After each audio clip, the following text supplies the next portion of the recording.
Peace on our continent has been shattered. We now have war in Europe on a scale and of a type we thought belonged to history.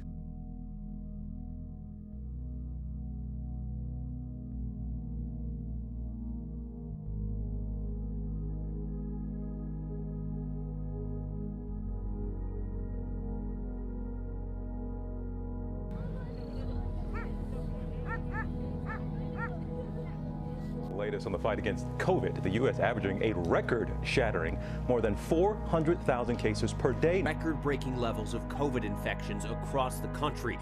Cases skyrocketing more than 200%.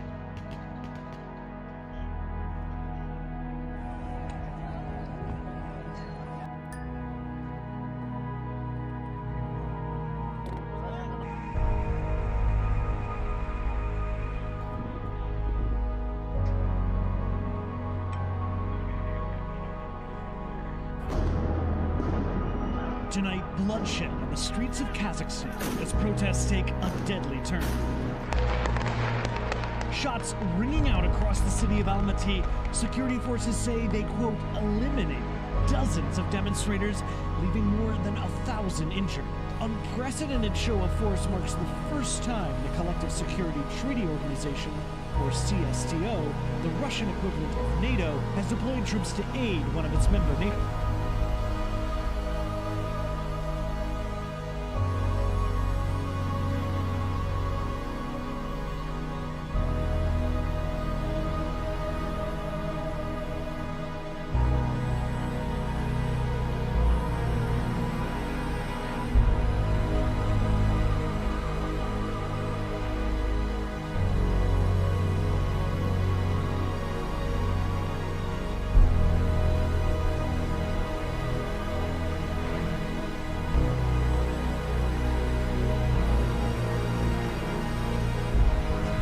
You mentioned some of these deals that were signed. There were 16 agreements signed in total today.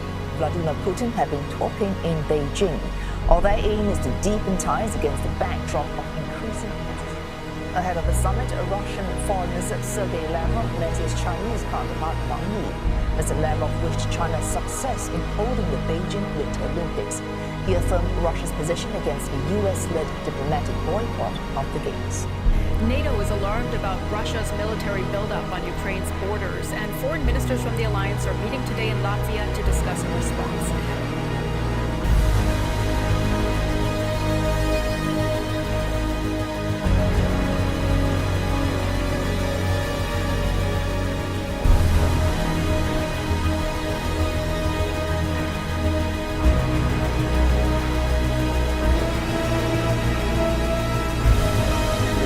Решительно и незамедлительно.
Now to the battle for Ukraine and that massive Russian military convoy bearing down on Kyiv as invading troops appear to have several other cities surrounded. This morning, Russia stepping up its offensive across Ukraine, increasingly hitting civilian targets in a campaign of terror. There's been a massive explosion at an airbase outside Kharkiv. There's also an elementary school nearby. Overnight, a Russian cruise missile hitting a residential area in Zhytomyr, west of the capital. Emergency workers scrambling to save people amid the wreckage of people